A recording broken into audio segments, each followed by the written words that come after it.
Good morning po. Tayo po'y mag-aral ng salita ng Diyos. 1 Peter chapter 4 verses 2 hanggang 5. Kaya nga mula ngayon ay mamuhay na tayong sumusunod sa kalooban ng Diyos at hindi sa nasa ng laman.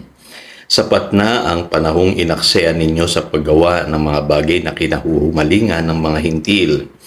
Kahalayan, masasamang nasa ng laman, paglalasing, walang tigil na pagsasaya, pag-iinuman at kasuklam-suklam na pagsamba sa mga Diyos-Diyosan.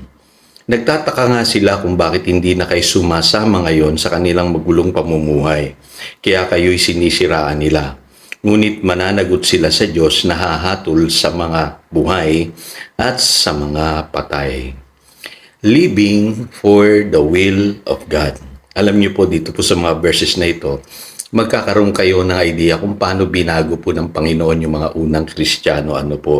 Kung kayo po'y nakapanood ng mga medieval movies, makikita niyo po kung paano po namumuhay yung mga hintil. Yung mga barbaro kung tawagin nila. Dahil wala silang pagkakilala sa Diyos. Sila po'y namumuhay sa kahalayan, masasamang nasa ng laman, paglalasing, walang tigil na pagsasaya at pag-iinuman at kasuklam-suklam na pagsamba sa mga Diyos-Diyosan.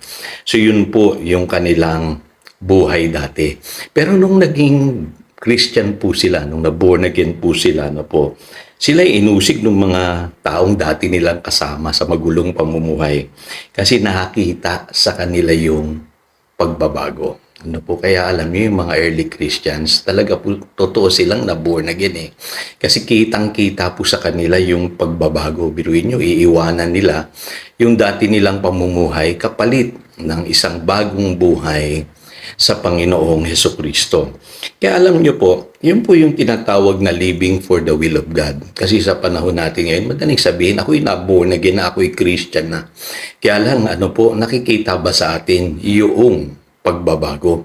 Umalis na ba tayo doon sa ating former way of life? Kaya naalala ko po si Apostle Paul. Yan din ang sinasabi niya sa Ephesians chapter 4 verse 22 na iwanan yung lumang pamumuhay. Kasi yung mga Christian po noon, nakakaranas pa rin sila ng struggle kung paano sila mamumuhay bilang mga totoong born-again child of God. Binabanggit po dito sa Ephesians chapter 4, verse 25 hanggang 32, ito dapat po yung makita sa kanila. At alam nyo, mahalaga itong mga katotohanan ito eh. Dapat ito rin yung makita sa panahon natin ngayon na nagsasabing tayo yung mga born-again child of God. Unang-una sabi diyan, put off falsehood and speak truthfully. Huwag na daw magsisinungaling, magsabi na ng totoo. Sa verse 25 po yun. At sabi sa verse 26, in your anger, do not sin. Ang mga Kristiyano hindi na po dapat magagalitin. Kung sakaling magalit ka man, huwag kang magkakasala. Huwag mong bibigyan ng pagkakataon ng diablo makasingit sa iyong buhay. At sabi diyan sa verse 28, stop stealing. Huwag na magnanakaw. Magtrabaho.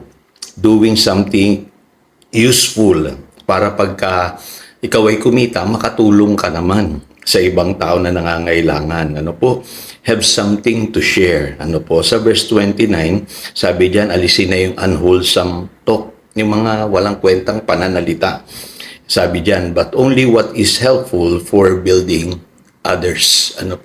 Kailangan kung magsasalita ang isang Kristiyano, yung nakakatulong na sa kanyang kapwa. At hindi na yung nakakapanira ng buhay ng ibang tao. At sa verse 31, ang sabi diyan, get rid of all bitterness.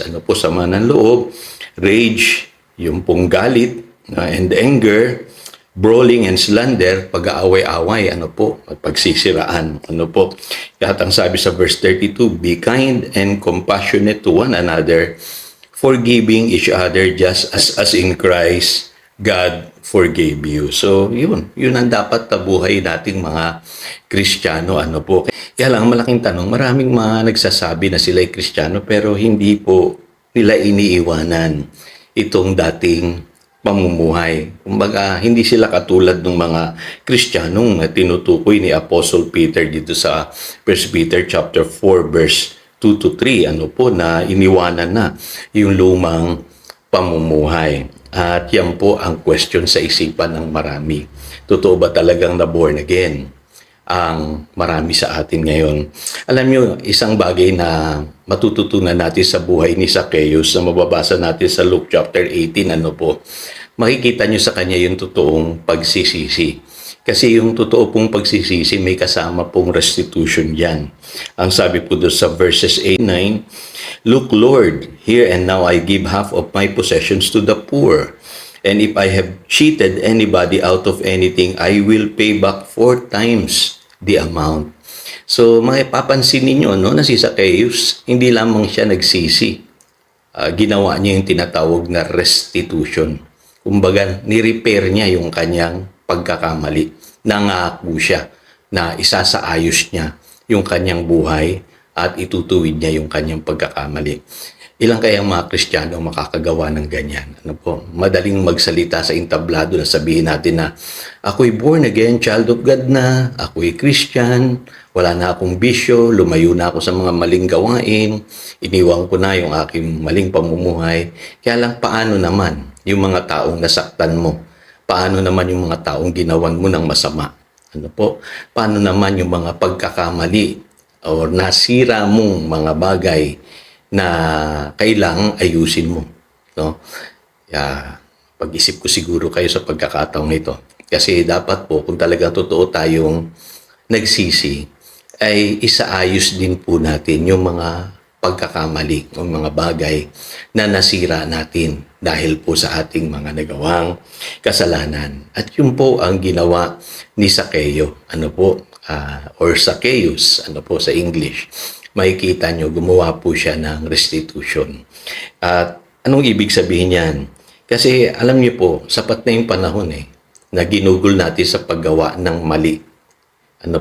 Panahon na po para tayo po ay mamuhay sa kalooban ng Diyos. At pagka sinasabi natin we are living for the will of God, itinutuwid natin yung mga pagkakamaling nagawa natin sa buhay. Kaya pansinin niyo po, nadinig ng Panginoong Hesus na sinabi ito ni Zacchaeus, saka lamang sinabi ng Panginoong Hesus sa kanya, "Today, salvation has come to this house." Kasi alam ng Panginoon ang laman ng puso ng isang tao kung totoo siyang nagsisi, kung totoo siyang na-born again.